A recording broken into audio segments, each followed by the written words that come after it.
If you see our state GDP, first you see the financial health. If the financial health and mental health is good, if there is no tension or stress, automatically you will be happy to invest. Now our state GDP 24-25, I'm just updating you. Bengal GDP grew by 6.80%, whereas for India as a whole, GDP grew by 6.37%. This is our financial health. Our own tax revenue, we have increased 4.73 times. State development schemes, we are the champion of the social sector schemes. We have 94 social sector schemes. Though I will speak in details in Oxford, so I am not giving the details. But please remember how we are helping, from students to women to farmers to workers to old age people, everyone. And our projects covered 99% people. It is not an easy job. After COVID, everybody is facing the financial crisis and all. And what is going on, the turmoil of economy also. Instead of mentioning any name, everybody is suffering for that also. But instead of that, our state development schemes expenditure increased 7.80 times. Capital expenditure increased around 11 times. Social sector expenditure, what I mentioned just now, 13.38 times. Agriculture and allied sector, 10.17 times. Physical sector expenditure, 5.25 times. And you'll be happy to know, yes, everywhere unemployment is increasing. But you must give us the credit. It is not my credit. Credit of all the people of Bengal. From industry to small shop, farmers to workers, students to youth. Bengal reduced unemployment rate by 46%. Don't you think it's a big achievement nowadays?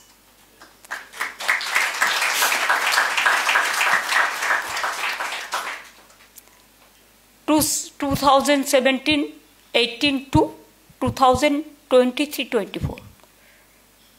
Within this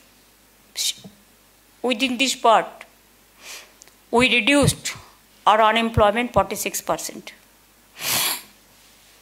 So it is declined for 4.6%, it declined.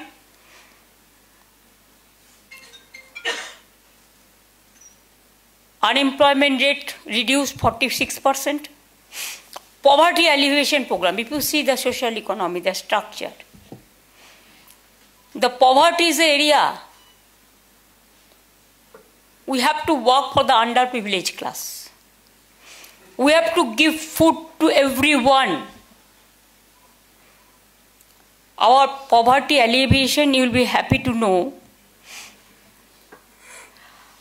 2011, 57.60% people of Bengal were below the poverty line. Now it has come down only 8.60%. From 57 to 8. Now inflation. It is also another area.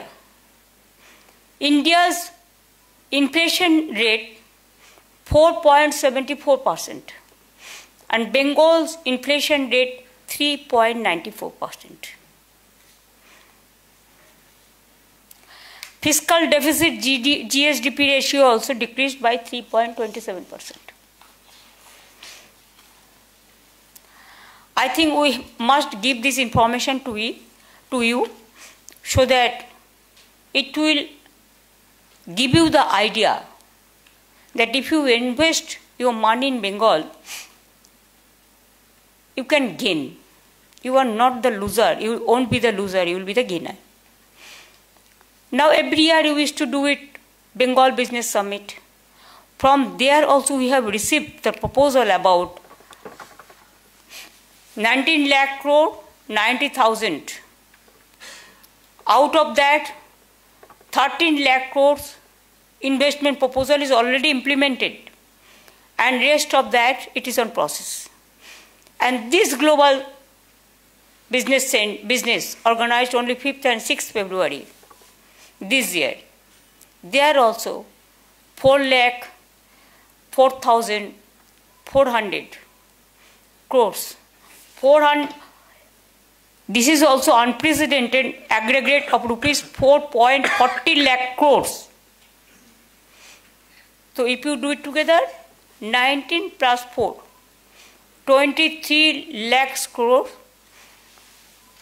more than. Now we have decided to set up 6 economic corridors throughout Bengal. We are doing the dedicated freight corridors. We are doing the industrial corridors, including all the areas. The world's second largest coal mines company is coming up, work started. That is in Birbhum district. Deucha Pachmi, the name of the place. And it will give you the new boost up to invest more and more. Now Shell Gas Company is also there on process. We have also given their permission and the land. They asked us only our BGBS meeting 5th and 6th February, and within 7 days we have provided all this. So the Shell Gas, Oil ONGC Company, Eastern Freight Corridor Company, then 72,000 crore is invested. It is Jangal Mahal, we say Jangal Mahal Karma Sundari project, Bengal Silicon Valley for IT sector. IT sector also, you will be happy to know that 2,800 IT sectors companies are working there. Manufacturing, we are number 1. Earlier we were number 1 in manufacturing